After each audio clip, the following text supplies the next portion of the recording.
বর্ণাঢ্য আয়োজন উৎসবমুখর পরিবেশে বেইজিংয়ে উদযাপিত হয়েছে বাংলাদেশ ও চীনের কূটনৈতিক সম্পর্কের সুবর্ণ জয়ন্তী। 50 বছর পূর্তি উপলক্ষে শাহরুখ খান ও বিশেষ ম্যাগাজিন প্রকাশ করা হয়। অনুষ্ঠানটির আয়োজন করে বাংলাদেশ দূতাবাস, সহযোগিতায় ছিল Chinese people's association for friendship with Foreign Countries. SM ইসলামের পাঠানো তথ্য ছবিতে ডেস্ক রিপোর্ট।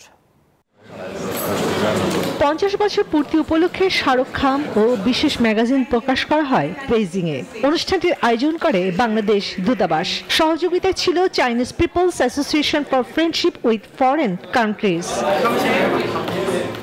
রাষ্ট্রদূত মোহাম্মদ নাজমুল ইসলামের সভাপতিত্বে অনুষ্ঠানের প্রধান অতিথি ছিলেন চীনের 14তম ন্যাশনাল পিপলস কংগ্রেস স্ট্যান্ডিং কমিটির ভাইস চেয়ারম্যান লুসাং জিয়াসুন। বিশেষ অতিথি হিসেবে উপস্থিত ছিলেন লু সিয়াংদং, লিউ বিন, মেজর জেনারেল জাং বাওসুন সহ আরো অনেকে। বিশেষ অতিথির মধ্যে উপস্থিত ছিলেন Chinese people's association for friendship with foreign কান্ট্রিজের ভাইস প্রেসিডেন্ট লু সিয়াদং, সহকারী পররাষ্ট্রমন্ত্রী লিউ বিন এবং মেজর জেনারেল জাং বাওসুন সহ গণ্যমান্য ব্যক্তিবর্গ। The Golden Jubilee is not just about celebrating the past.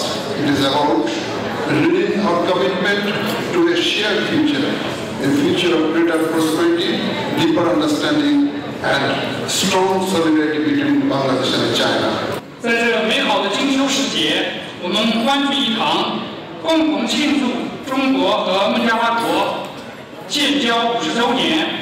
首先，我谨代表中国人民对外友好协会 দ্বিপাক্ষিক সম্পর্কের উন্নয়নের বিশেষ অবদানের জন্য 3 জন বিশিষ্ট চীনা নাগরিক ও 2টি প্রতিষ্ঠানকে সম্মাননা দেওয়া হয়। নাচে গানে শাহরুখ খান ও ম্যাগাজিন উন্মোচন, বক্তব্য প্রদান, অতিথিদের করতালি, রাষ্ট্রদূত ও অতিথিদের আগমন, মঞ্চে আসীন অতিথিরা কেক কেটে ঐতিহাসিক মুহূর্ত উদযাপন করেন।